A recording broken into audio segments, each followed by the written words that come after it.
تاجدار حرم نگاہ کرم ہو کرم تاجدار حرم. یہ انہوں نے بھی اپنی گفتگو میں بھی پیش کی ہوئی ہے. کرونا وائرس والے کلپ میں بتایا تھا کہ نبی علیہ السلام نے طاعون کے مرض کے بارے میں، وبائی امراض کے بارے میں فرمایا کہ جہاں پہ پھیلی ہو وہاں آپ نے نہیں جانا. تو آپ وہاں کیوں جا رہے ہیں؟ اور پھر وہاں سے بیماری یہاں لے کے آ رہے ہیں. اور ان کے لیے حکم ہے کہ جو وہاں پہ ہیں وہ یہاں پہ نہیں آئیں گے جہاں پہ بیماری نہیں ہے. یہ WHO نے جو ڈیسیژن کیا ہے، یہ تو بخاری مسلم میں نبی علیہ السلام 1400 سال پہلے آپ کو بتا چکے ہیں، اور مسلمانوں کا اس پہ عمل ہے الحمدللہ. اور اس کے اندر حد درجے کی خیانت کی ہے. میں لائیو کہہ رہا ہوں، اسے یا اس کے کسی حواری کو ہو کہ نہیں کی تو وہ مجھ سے بات کرے، میں ابھی دکھاتا ہوں کیا کی ہے. دین سرکار کا اور اس سے 2 نمبری، یہ کوئی چھوٹا جرم تو نہیں ہے. رسول پاک صلی اللہ علیہ وسلم کا فرمان صحیح بخاری شریف کے اندر، اور صرف بخاری شریف میں ہی نہیں بلکہ مسلم شریف میں بھی موجود ہے کہ نبی اکرم نور مجسم شفیع معظم صلی اللہ علیہ وسلم نے فرمایا، حدیث نمبر 5728، باب کا نام ہے باب ما یذکر فی الطاعون. یہ صحیح بخاری شریف کا باب ہے.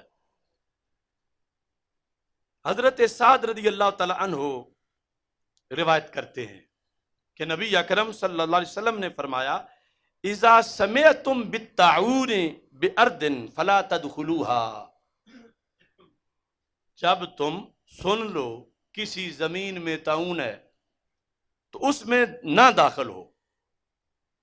وَإِذَا وَاقَعَ بِأَرْضٍ وَأَنْتُمْ بِهَا، اور جب کسی زمین میں طاعون واقع ہو جائے، حال یہ کہ تم اسی میں ہو، فَلَا تَخْرُجُوا، تو مت نکلو، منہا، اس سرزمین سے. تو اس کے دوسرے الفاظ بھی موجود ہیں رسول پاک صلی اللہ علیہ وسلم کی زبان مقدس سے، کہ جس میں یہ ہے کہ فلا تقدموا، پھر تم وہاں نہ جاؤ جہاں پہ طاعون کا مرض تم نے سن لیا ہے، اس جگہ نہ جاؤ. اب اس حدیث شریف کے لحاظ سے یہ انہوں نے دلیل اپنی بنائی ہے اور اس کے مفہوم کو بگاڑا ہے، جو امت میں کسی نے نہیں لیا تھا 14 صدیوں میں. ان کو کیا مجبوری ہے وہ مفہوم بنانے کی جو امت کے اندر 14 صدیوں میں جس کو ریجیکٹ کیا گیا، جس کے خلاف دلائل دیے گئے. آگے کیا اپنی طرف سے کہتا ہے، تاکہ اس کے جراثیم تم ساتھ لے کے نہ جاؤ. اب یہاں اس حدیث کے ماخذ کے ساتھ اور جو اس کے اندر گڑبڑ ہے وہ سارا مطلب میں چند منٹوں میں آپ کے سامنے بیان کرتا ہوں. سب سے بڑھ کر تو امام طحاوی، انہوں نے اتنی بڑی کتاب کے 6 صفحے اس پر لکھے ہیں. امام طحاوی کی یہ جلد نمبر 2 ہے. تو امام طحاوی رحمہ اللہ تعالی نے اس حدیث کے لحاظ سے یہ واضح کیا، تو فرماتے ہیں کہ یہ جو سرکار نے فرمایا ہے کہ جہاں طاعون ہے تم سن لو تو وہاں نہ جاؤ، جہاں طاعون ہے تمہیں پتہ چل جائے تو وہاں نہ جاؤ. اس پر آ کے باقاعدہ سوال کر کے جواب دیا کہ اس پر تو کوئی یہ کہہ سکتا ہے وَذَلِكَ لِلْخَوْفِ مِنْهُ، پھر طاعون سے ڈر گئے. یعنی اس سے تو یہ کنسپٹ آ رہا ہے کہ جب سرکار فرماتے ہیں کہ جہاں ہے طاعون وہاں سے باہر نہ نکلو، اور جہاں ہو وہاں نہ جاؤ، اور نہ جاؤ سے بھی طاہر القادری استدلال کر رہا ہے کہ اسی لیے اسلام نے 14 صدیاں پہلے یہ کہہ دیا تھا کہ بیماری ہے تو بچ کے رہو، نہ جاؤ ادھر، احتیاط کرو اور کٹ آف ہو جاؤ. تو یہ سرکار کا فرمان ہے، سرکار ڈرا رہے ہیں۔ تو امام طحاوی نے کتنے وقت پہلے ان ساری باتوں کا جواب دیا۔ آپ نے فرمایا کہ یہ جو سرکار نے فرمایا ہے، اگر کوئی کہے نا کہ سرکار ڈرا رہے ہیں کہ ادھر نہ جاؤ، قیل لہم، انہیں کہا جائے گا قیامت تک جو کہیں گے، ما فی ھذا دلیل علی ما ذکرتم، اپنی دلیل کہیں اور سے ڈھونڈو، یہاں تمہاری کوئی دلیل نہیں ہے۔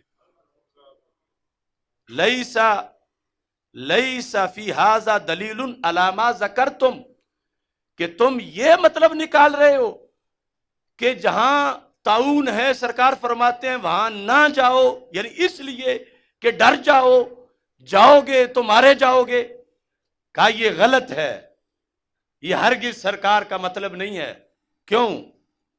لِأَنَّهُ لَوْ كَانَ أَمْرُهُ بِتَرْكِ الْقُدُومِ لِلْخَوْفِ مِنْهُ، اس واسطے کہ اگر سرکار کا حکم نہ جانے والا کہ ادھر نہ جاؤ اگر طاعون سے خوف کی وجہ سے ہوتا تو پھر لَكَانَ يُطْلَقُ لِأَهْلِ الْمَوْضِعِ الَّذِي وَقَعَ فِيهِ أَيْضًا الْخُرُوجُ مِنْهُ، تو پھر جہاں ہے وہاں بھی سرکار چھٹی دیتے کہ بچنا ہے تو نکل جاؤ، یہاں سے بچنا ہے تو نکل جاؤ۔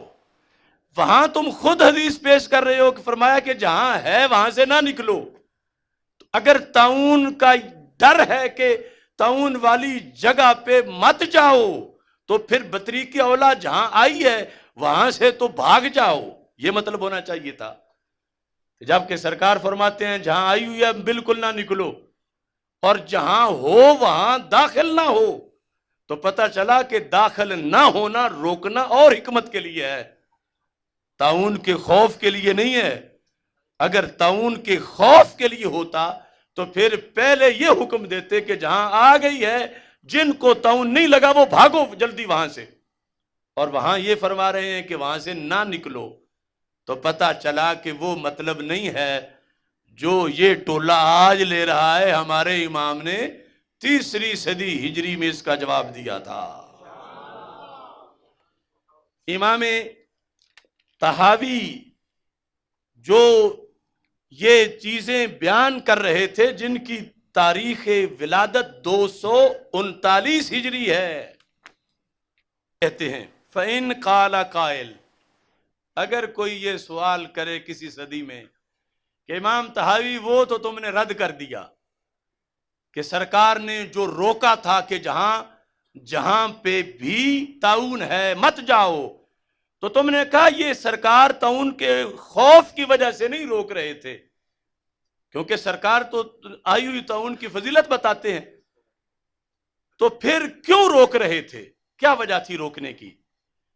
تو کہتے ہیں فَإِن قَالَ قَائِلٌ فَمَا ذَلِكَ الْمَعْنَى قِيلَ لَهُ، فَمَا ذَلِكَ الْمَعْنَى، وہ وجہ کیا تھی جو سرکار نے روکا تھا؟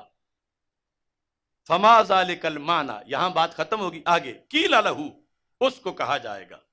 یعنی آج کے زمانے یہ ہیں تاجدار ختم نبوت صلی اللہ علیہ وسلم کے 3 صدی کے امتی، جو دین کے پہرے دار ہیں، جن کی تابندگی، رخشندگی اور جن کی ذہانت اور بصیرت اتنا دیکھ رہی ہے مستقبل کو، تو ان کے اور ہمارے آقا علیہ السلام کی بصیرت کا عالم کیا ہوگا۔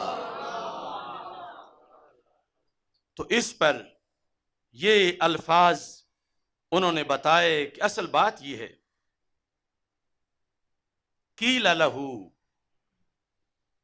اسے کہا جائے گا کہ پھر کیوں روکا تھا کہ جہاں طاعون ہو وہاں نہ جاؤ، کیوں روکا تھا؟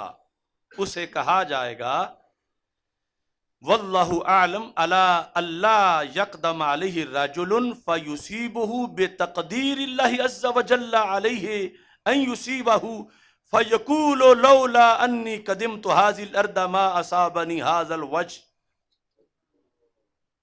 اس لیے کہ کہیں اس کا عقیدہ خراب نہ ہو جائے۔ کیسے؟ کہ جائے اس شہر میں اور اتفاق یہ ہے کہ رب کی تقدیر میں لکھا ہوا ہے کسے طاعون لگنی ہے، اور یہ چلا بھی گیا ہے اور طاعون بھی لگ گئی ہے، اور یہ دل میں سوچے گا کاش کہ نہ آتا تو بچ جاتا، تو یہ سوچنا شریعت میں جرم ہے۔ تو سرکار نے فرمایا میں وہ شریعت دے رہا ہوں کہ جو میرے امتی کو ایسا موقع ہی نہ دے جہاں سے پھسل جائے، سد ذرائع کے طور پر، سد ذرائع کے طور پر یہ رحمت ہے رسول پاک صلی اللہ علیہ وسلم کی، کہ ہر بندہ تو اتنا پکا نہیں ہوتا، اور جب آ جائے تو پھر ذہن کو سمجھانا بڑا مشکل ہوتا ہے، پھر آئے گا کہ کاش میں نہ آتا تو نہ بیمار ہوتا، اب میں مرنے لگا ہوں، بیماری آ گئی ہے۔ تو سرکار نے فرمایا اس رستے ہی نہ چلو جہاں تمہارا نقصان ہونا ہے۔